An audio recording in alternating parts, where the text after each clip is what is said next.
Ok, amigos, muy buenas tardes. Bienvenidos al canal que aún no tiene nombre. Lo he estado pensando. La verdad es que todavía no me decido. Ya pronto lo voy a hacer. Yo creo que la próxima semana voy a tener un nombre definitivo para el canal. Espero que sea definitivo porque la verdad es que ya tenía un nombre y me di cuenta de que mucha gente estaba utilizando ese nombre. El nombre era ah, Mysterium Tremendum, ¿cierto? Haciendo una referencia, obviamente, a Dios, siendo este misterio tremendo que es. Eso me parecía apropiado, pero no voy a poder hacer eso, porque ya está ocupado. En fin, es un problema para el Cristóbal del futuro. Por el momento vamos a seguir leyendo Dilexit Nos del Santo Padre Francisco, ¿ok? Habíamos leído el punto 12, pero ahí yo tuve una duda y esa duda se la consulté a un amigo. Este amigo estudió filosofía y también teología, ¿cierto? Teología sistemática. Así que, ¿qué les puedo decir? Así como yo lo veo, es un capo, es un capo, es un argentino, un filósofo argentino, un profesor de filosofía. Bueno, ok. Entonces, claro, nos vamos a enfocar primero en esa pregunta que tenía que ver con una sección del punto 12. ¿Cuál era esa sección? Decía, está muy lejos incluso de sí mismo, pues lo íntimo del hombre está en el corazón y no en el espíritu. Que la interioridad resida en el espíritu no es propio de lo humano, mas cuando el corazón no vive, el hombre está no en sí mismo, sino junto a sí mismo. Todavía no entiendo muy bien esta parte de a qué se refiere con está junto a sí mismo, pero sí entiendo mejor por lo que le pregunté a mi amigo Matías, eh, sobre esta distinción que está haciendo entre corazón y espíritu. Así que, si me lo permiten, les voy a leer la respuesta que me dio mi amigo Matías y luego ustedes se lo pueden pensar, ¿cierto? Miren, yo le pregunté, le dije, una pregunta, Matías. ¿Qué diferencia hay técnicamente entre lo que el Papa entiende por corazón, ese centro de la persona donde reside lo auténtico, lo sincero, lo que realmente uno cree y piensa, lo que realmente uno es, y el espíritu? Y él me contestó lo siguiente, me dijo, se los voy a leer tal como me lo dijo. Hola, mi hermano querido, no hay drama. No me contestó inmediatamente porque él estaba haciendo un directo. Eh, me dijo, muy piola tu pregunta, porque él es argentino. Argentino, che, perdón por mi mal acento argentino, lo siento. Sinceramente, creo que en el documento Dilexit Nos, el Papa habla del, entre comillas, corazón, como el centro de la persona, ese lugar interior donde están nuestras decisiones más auténticas, lo que de verdad creemos y sentimos, lo que nos mueve profundamente. Esto es algo muy, pero muy bíblico, porque en la escritura, el corazón no es solo el lugar de los sentimientos, sino el núcleo de nuestra identidad y libertad. De hecho, yo mismo recuerdo que para la cultura hebrea el corazón es considerado el centro de la afectividad, en sentido de la interioridad, el yo más profundo. Él pone entre paréntesis, tú eres más íntimo que mi misma interioridad. Me imagino que esa es una referencia bíblica a algo que se dice acerca de, que se le dice a Dios. En cambio, me parece que el espíritu tiene más que ver con nuestra apertura hacia Dios, lo que nos conecta con lo trascendente, lo que nos eleva hacia lo divino. Si el corazón es como, entre comillas, el centro operativo de la persona, el espíritu sería la capacidad de trascender, de buscar el bien más alto y de dejarnos guiar por la gracia de Dios. Eh, ok, igual es una simple opinión, esta es su opinión, ¿cierto? Es una opinión aproximada, dice. Me parece que el corazón habla de lo humano en su profundidad y el espíritu de lo divino, que actúa en nosotros y nos impulsa hacia Dios. Ambos me, mm, ambos, ambos me parecería que están relacionados, pero tienen enfoques distintos. Y él me pregunta si me hace sentido. Yo le contesté lo siguiente, le dije, mira, si me hace sentido lo que me dice, eh, y le dije esto, ¿cierto? Él no me ha contestado aún, pero me parece que vale la pena comentarlo aquí. Si yo trato el espíritu como alma, ¿cierto? Es decir, yo voy a decir que espíritu y alma son lo mismo. Entonces, puedo yo decir, digamos, de forma más o menos aristotélica, ¿cierto? Eh, que el alma es la forma sustancial del cuerpo, ¿cierto? Es la forma del cuerpo, el alma. Por lo tanto, el corazón en el sentido bíblico, ¿cierto? Vendría a ser una de las potencias del alma, una potencia del espíritu, una propiedad del espíritu. Y el espíritu sigue siendo algo superior en el sentido de que el corazón está de alguna manera subordinado o debiese estar subordinado al espíritu, ¿verdad? ¿Por qué? Porque el espíritu es la forma sustancial del cuerpo. Es decir, es la que nos da nuestras propiedades, aquello que nos da la propiedad de, por ejemplo, poder pensar, ¿cierto? Poder sentir, etcétera. Poder tener esa interioridad. Y claro, y eso a mí me hace sentido porque, digamos, el corazón podría estar subordinado o debiese estar subordinado al espíritu, pero puede no estarlo. Y cuando no lo está, ¿cierto? Em, bueno, es ahí donde parten los problemas, porque es como el ejemplo que nos está dando el Papa en esta encíclica, ¿cierto? Él está hablando de una persona que en el fondo no tiene corazón, ¿cierto? Es una persona que dice, está muy... a ver, porque él está dando un ejemplo, ¿sí? Está hablando de Stavroguín, ¿cierto? Él dice que es una persona distanciada, es una persona malvada, ¿cierto? Claro. ¿Y qué pasa? Que su corazón no está eh, subordinada a su espíritu, subordinado a su espíritu. Y claro, eso trae problemas, ¿cierto? Trae este tipo de problemas, que está muy lejos incluso de sí mismo, pues lo íntimo del hombre está en el corazón y no en el espíritu. Que la interioridad reside en el espíritu no es propio de lo humano. Que la interioridad resida en el espíritu no es propio de lo humano. Para mí tiene sentido eso, ¿cierto? Porque no las está distinguiendo por completo, pero está haciendo una distinción, pero al mismo tiempo cada cual tiene su papel, ¿cierto? El espíritu no es propio del humano, mas cuando el corazón no vive, el hombre está no en sí mismo, sino junto a sí mismo.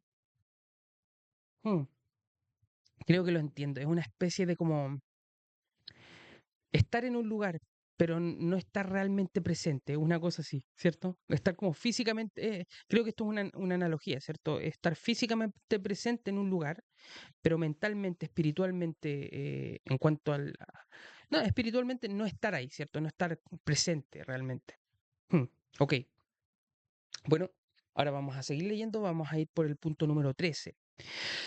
Necesitamos que todas las acciones se pongan bajo el, entre comillas, dominio político del corazón, que la agresividad y los deseos obsesivos se aquieten en el bien mayor que el corazón les ofrece y en la fortaleza que tiene contra los males, que la inteligencia y la voluntad se pongan también a su servicio, sintiendo y gustando las verdades más que queriendo dominarlas como suelen hacer algunas ciencias.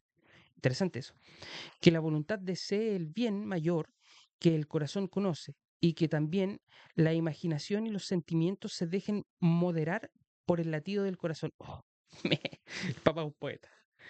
Bien, eso es súper profundo. Yo sé que esto es más profundo de lo que capté en una primera leía, pero lo presiento. Me voy a permitir leerlo de nuevo, ¿ok? Necesitamos que todas las acciones se pongan bajo, entre comillas, el dominio político del corazón, que la agresividad, eso aparte la leí mal delante, que la agresividad y los deseos obsesivos se aquieten en el bien mayor que el corazón les ofrece y en la fortaleza que tiene contra los males, que la inteligencia y la voluntad se pongan también a su servicio, sintiendo y gustando las verdades, más que queriendo dominarlas como suelen hacer algunas ciencias, que la voluntad desee el bien mayor que el corazón conoce. Eso es súper interesante, ¿cierto? Él está hablando de que el corazón conoce el bien mayor. ¿Cierto? Es casi como que estuviese hablando de algo que viene programado en nosotros por defecto, cosa que yo creo que es verdad, ¿ya? Obviamente yo no soy un relativista, yo creo que hay tal cosa como el bien objetivo, ¿cierto? Y si hay tal cosa como el bien objetivo, en lo que a mí concierne no puede estar ese bien, digamos, subordinado a la subjetividad humana, ¿ok? Eh, Así que para mí esto tiene perfecto sentido. Y que también la imaginación y los sentimientos se dejen moderar por el latido del corazón. Obviamente no está hablando del latido literal del corazón, ¿cierto? Me lo estoy diciendo a mí mismo, probablemente ustedes captaron eso. Eh, pero está hablando de ese centro, ¿cierto? Ese centro de identidad sincera, ¿cierto? estando vivo. Creo que se refiere a eso, como a la vida de ese centro. Ok, número 14. Se podría decir que, en último término, yo soy mi corazón, porque es lo que me distingue, me configura en mi identidad espiritual y me pone en comunión con las demás personas. El algoritmo en acto en el mundo digital muestra que nuestros pensamientos y lo que decide la voluntad son mucho más, entre comillas, estándar de lo que creíamos. Son fácilmente predecibles y manipulables, no así el corazón. Número 15. Se trata de una palabra importante para la filosofía y la teología, que buscan alcanzar una síntesis integradora. De hecho, la palabra corazón no puede ser agotada por la biología, por la psicología, por la antropología o por cualquier ciencia. Es una de esas palabras originarias que significan realidades que competen al hombre precisamente en cuanto totalidad, entre paréntesis, en cuanto persona corpóreo espiritual. Entonces, no es más realista el biólogo cuando habla sobre el corazón, porque solo ve una parte, y la totalidad no es menos real, sino que lo es aún más. Tampoco un lenguaje abstracto podría tener el mismo significado concreto y simultáneamente integrador. Si bien corazón nos lleva al centro íntimo de nuestra persona, también nos permite reconocernos en nuestra integridad y no solo en algún aspecto aislado. Ok. Número 16. Por otra parte, esta fuerza única del corazón nos ayuda a entender por qué se dice que cuando se capta alguna realidad con el corazón, se la puede conocer mejor y más plenamente. Ok, esto inevitablemente nos lleva al amor del que es capaz ese corazón, ya que lo más íntimo de la realidad es amor. Ok, esa frase creo que es mucho más profunda de lo que parece. Para Heidegger, según la interpretación que hace de él un pensador actual, la filosofía no comienza con un concepto puro o una certeza, sino con una conmoción. El pensar tiene que haber sido conmovido antes de trabajar con conceptos o mientras trabaja con ellos. Sin una emoción profunda, el pensar no puede comenzar. La primera imagen mental sería la piel de gallina. Lo primero que hace pensar y preguntar es la emoción profunda. La filosofía siempre sucede en un estado de ánimo fundamental. Stimmung, ¿ok? No sé qué significa eso. Y aquí aparece el corazón, que alberga los estados de ánimo, trabaja como un custodio del estado de ánimo. El corazón oye de una manera no metafórica la silenciosa voz del ser, dejándose templar y determinar, armonizar y unificar por ella. Hmm, ok. Corazón que une los fragmentos. Número 17. Al mismo tiempo, el corazón hace posible cualquier vínculo auténtico, porque una relación que no se construya con el corazón es incapaz de superar la fragmentación del individualismo. Ok, voy a leer eso no. Al mismo tiempo, el corazón hace posible cualquier vínculo auténtico, porque una relación que no se construya con el corazón es incapaz de superar la fragmentación del individualismo. Ok. Solo se mantendrían en pie dos mónadas que se juntan pero que no se conectan realmente.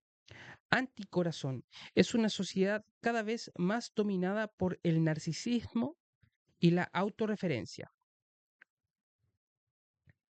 Finalmente, llegamos a la pérdida del deseo, porque el otro desaparece del horizonte y nos encerramos en nuestra mismidad, sin capacidad de relaciones sanas. Por consiguiente, nos volvemos incapaces de acoger a Dios. Como diría Heidegger, para recibir lo divino hay que construir una casa de huéspedes. Hmm. Número 18.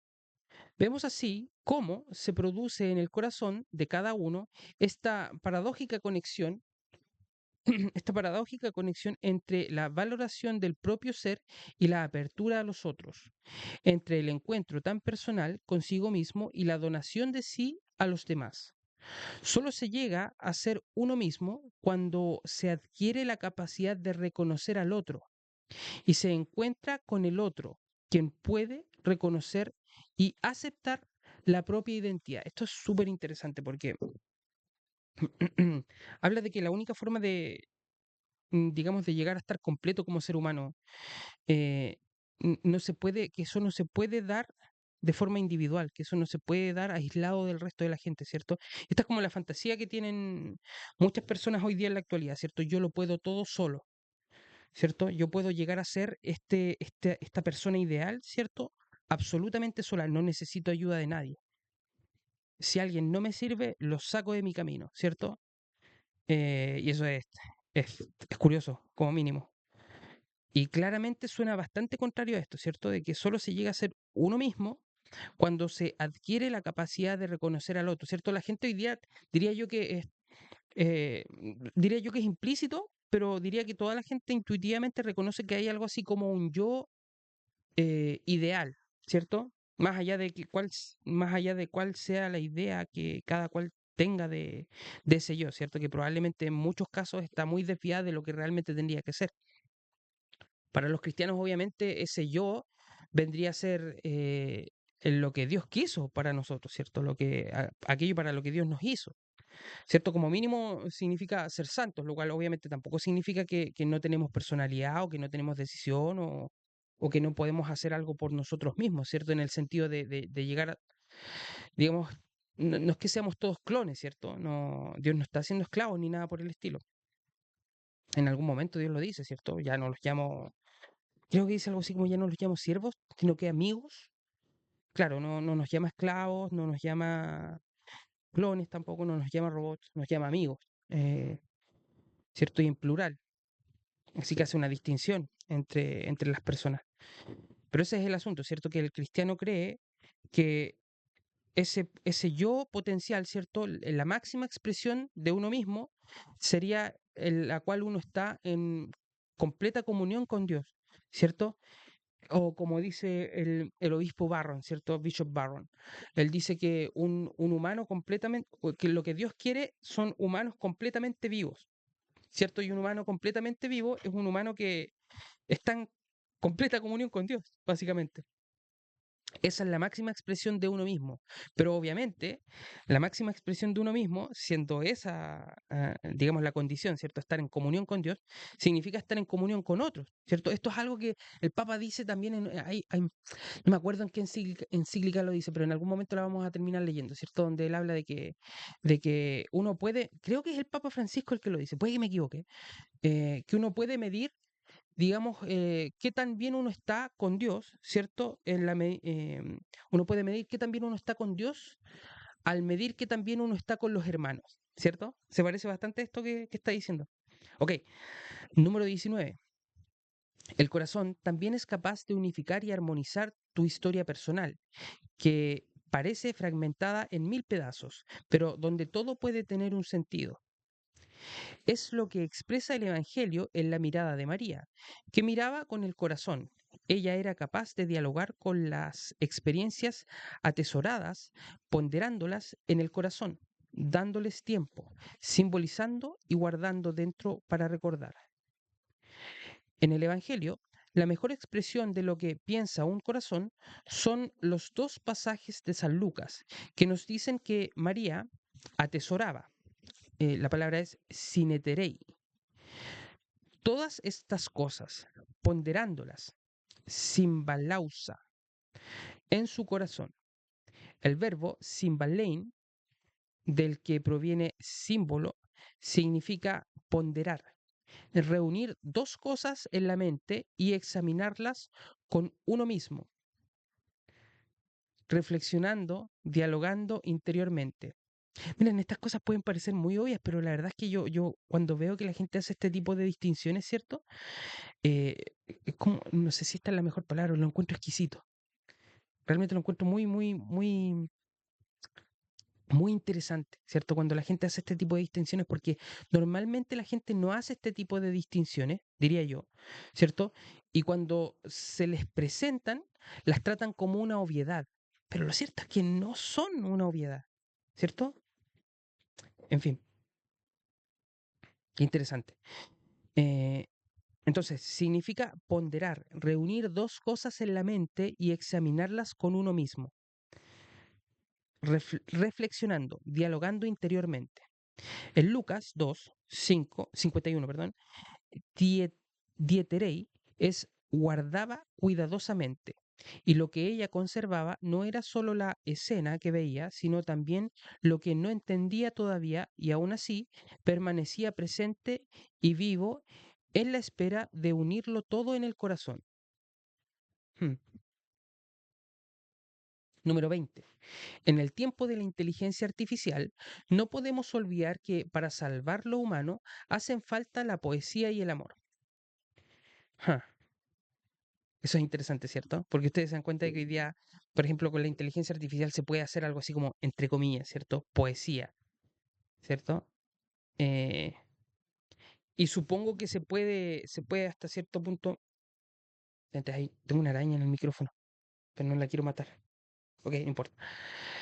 Em, Y también hay algo así como una especie de simulación de algún tipo de comportamiento amoroso, ¿cierto? Yo creo que no realmente, pero es algo así, hay un intento, supongo.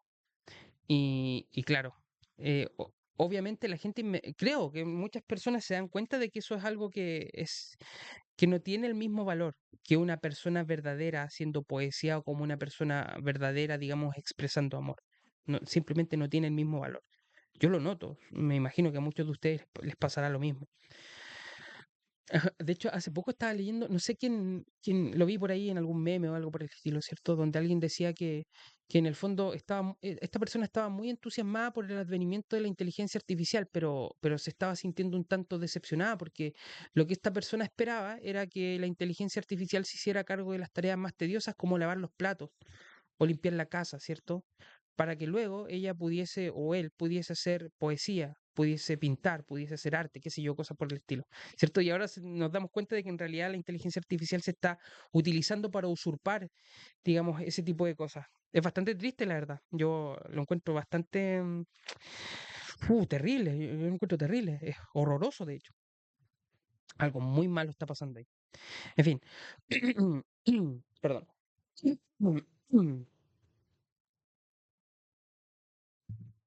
Lo que ningún algoritmo podrá albergar será, por ejemplo, ese momento de la infancia que se recuerda con ternura y que, aunque pasen los años, sigue ocurriendo en cada rincón del planeta. Pienso en el uso del tenedor para sellar los bordes de esas empanadillas caseras que hacemos en nuestras madres, que hacemos con nuestras madres o abuelas. Es ese momento de aprendiz, de cocinero, a medio camino entre el juego y la adultez, donde se asume la responsabilidad del trabajo para ayudar al otro. Al igual que el tenedor podría nombrar miles de pequeños detalles que sustentan las biografías de todos. Hacer brotar sonrisas con una broma, calcar un dibujo al contraluz de una ventana, jugar el primer partido de fútbol con una pelota de trapo, cuidar gusanillos en una caja de zapatos, secar una flor entre las páginas de un libro, cuidar un pajarillo que se ha caído del nido, pedir un deseo al deshojar una margarita. Todos esos pequeños detalles, lo ordinario, extraordinario, nunca podrán estar entre los algoritmos, porque el tenedor, las bromas, la ventana, la pelota, la caja de zapatos, el libro, el pajarillo, la flor, se sustentan en la ternura que se guarda en los recuerdos del corazón. Ven, qué bonito eso. Casi me hace llorar. Esto es una cosa bastante increíble, creo yo, que yo he notado en mi conversión, ¿cierto? Sin querer decir que esté completa ni nada por el estilo, pero una cosa que me ha pasado, que me viene pasando hace tiempo, es que cada momento es precioso porque se siente como un regalo. Yo a menudo lo olvido, pero a veces lo recuerdo con, con mucha vividez, lo recuerdo. Y recuerdo que cada segundo, cada instante, cada sensación, eh, cada momento consciente es un regalo del Señor, que es el Señor, porque lo creo, ¿cierto? Esto es lo que pasa cuando uno empieza a creer que el Señor es quien dice ser, ¿cierto? Y que el cristianismo es verdad. Y es que hay alguien que te ha permitido hacer eso, y te lo ha permitido porque te ama. Y ese que te lo ha permitido y que te ama es este ser inconmensurable, ¿cierto? Este ser, diría, es, en un sentido es incomprensible, ¿cierto? Pero no por completo, porque algo nosotros podemos entender y eso también nos lo ha permitido él. Eso es otra cosa también que a mí me llama mucho la atención, que este ser inconmensurable, ¿cierto? Este misterio tremendo nos ha permitido existir, nos está permitiendo existir en cada momento, ¿cierto? Cada aliento que damos es un regalo de él. También nos ha permitido entenderlo en alguna medida. Eso también es un regalo de él. Y también nos ha permitido poder contemplar el misterio. Es decir, nosotros sabemos que no sabemos. Y eso a mí de por sí me parece algo hermoso, ¿cierto? Cada momento es hermoso. Yo sé, por supuesto, hay algunos momentos a los que cuesta encontrarle la belleza, ¿cierto? A veces sufrimos y eso no es tan bello, supongo. Aunque en retrospectiva, ¿cierto? Si es que tenemos la oportunidad como dice el Papa aquí, ¿cierto? De atesorarlo en nuestra mente, por muy terrible que sea este recuerdo, y luego juntarlo con otras cosas, ¿cierto? Con otros pensamientos, de pronto tal vez podemos salir aireosos, esa es la palabra, pero claro, sería gracias a Dios, ¿cierto? Si yo sopeso las malas experiencias, digamos, el sufrimiento, con, digamos, con algo así como una teodicea, ¿cierto? Con algo así como el amor de Dios, como los cristianos lo describen, entonces lo puedo soportar, lo puedo soportar y de pronto encuentro algo bello en eso. Pero eso bello de nuevo, gracias al Señor. Es muy interesante eso. Ok, 21. Ese núcleo de cada ser humano, su centro más íntimo no es el núcleo del alma, sino de toda la persona en su identidad única, que es anímica y corpórea. Todo se unifica en el corazón, que puede ser la sede del amor con la totalidad de sus componentes espirituales, anímicos y también físicos. En definitiva, si allí reina el amor, una persona alcanza su identidad de modo pleno y luminoso. Miren, esto es técnicamente verdad. Esto es técnicamente verdad. En el fondo de lo que él está hablando acerca de cómo una persona llega a ser lo que se supone que tiene que ser. Hay algunas personas que van a decir que no existe tal cosa como un deber ser, ¿cierto? Bueno, ok, los cristianos claramente no creen eso. Yo no lo creo. Yo sí creo que existe algo así como un deber ser. Es decir, cuando las personas tienen esta idea de que pueden ser mejores, diría yo que también están presuponiendo de que existe de alguna manera ese ser mejor, ¿cierto? Como que tiene alguna forma en particular. No es cualquier cosa, ¿cierto? No es un accidente.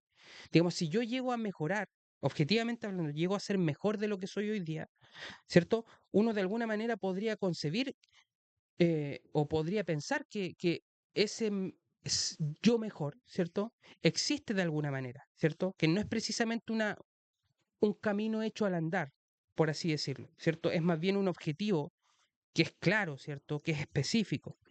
Y obviamente existe independiente de uno, ¿cierto? No porque de nuevo, si no fuese así, entonces estaríamos diciendo básicamente que yo me estoy haciendo mejor, pero que estoy haciendo camino al andar. Es decir, no hay realmente una meta, no hay un objetivo. Yo estoy construyendo la meta y el objetivo en la medida que hago cosas. Y eso es tremendamente irracional. Es que eso, bueno, en algún momento me gustaría poder reflexionar sobre eso, porque yo sé que esa idea en el fondo está en el fondo de muchos de los pensamientos de la gente de hoy, ¿cierto? En fin, lo voy a leer de... ¿A dónde qué? No, no lo voy a leer de nuevo. En definitiva, si allí reina el amor, una persona alcanza su identidad de modo pleno y luminoso, porque cada ser humano ha sido creado ante todo para el amor. Está hecho en sus fibras más íntimas para amar y ser amado. Yo sé que algunas personas discutirían esto, ¿cierto? Pero este es un texto en lo que a mí concierne que está escrito para cristianos. ¿Ya? Para católicos, para cristianos, yo creo, y también no lo dice al principio, usualmente dicen esto, pero debe haber una razón por la cual no lo dice. Sospecho que esto es porque este texto está escrito específicamente para cristianos, porque en otros documentos se habla también para los cristianos, ¿cierto? Y también para las personas de buena voluntad, ¿cierto? Yo diría que una persona de buena voluntad, eh, considerando que eso es algo objetivo en el fondo, podría entender que el Papa está diciendo algo que de hecho tiene sustancia, ¿cierto? Que tiene un trasfondo, que es real, que él está hablando de algo que es técnicamente correcto. Por ejemplo, cuando yo digo, cuando él dice, todo se unifica en el corazón, obviamente no entendiendo el corazón como un órgano físico, sino entendiéndolo más bien como esta unidad metafísica que todos experimentamos en nuestro día a día, ¿cierto? Una persona que no es creyente, creo yo que igual podría entender eso, ¿cierto? Y darle algún nivel de credibilidad en el sentido de que él está describiendo algo que es real, algo que realmente le pasa a los seres humanos. ¿Ok? Eh, ¿Dónde iba? Voy a leerlo de nuevo. En definitiva, si ayer... Perdón, me estaban llamando.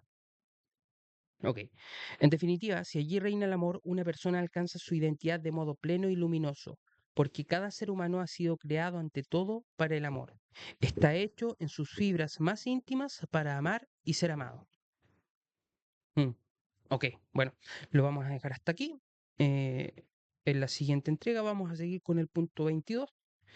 Yo espero que les haya gustado. Yo la verdad es que creo que empecé un poco lento, pero después como que agarré el impulso, ¿cierto? Como que le empecé a entender más al Papa. Empecé a entender lo que quiere decir, lo que quiere transmitir. Bueno, yo espero que a ustedes les haya servido, a mí me sirvió. Casi me saca lágrimas. Yo sospecho que en algún momento no voy a poder evitarlo. Estas cosas a mí me conmueven cuando se habla de Dios, ¿cierto? Cuando se habla del amor, cuando se habla de lo que el ser humano realmente es, ¿cierto? Lo que debe ser, este tipo de cosas, ¿cierto? Estas cosas profundas. Eh, a mí me es muy difícil, digamos, no conmoverme y me cuesta contener las lágrimas, así que desde ya, de antemano, les pido disculpas, porque van a haber momentos así. Voy a tratar de controlarlo igual, no es mi intención que ustedes me vean llorando aquí, ni nada por el estilo, pero es difícil. En fin, amigos, espero que estén muy bien, nos vemos muy pronto. Yo sé que este canal todavía no tiene suscriptores ni nada por el estilo, pero me imagino que en algún momento alguien va a ver esto. Espero que alguien lo vea, y si no, bueno, no importa, yo la verdad es que considero bastante provechosa esta lectura. De todas formas, si es que alguien lo está viendo, muchas gracias por su tiempo, muchas gracias por su atención. Espero que les sirva tanto como a mí. Ok, que Dios los bendiga, amigos, que estén muy bien. Adiós.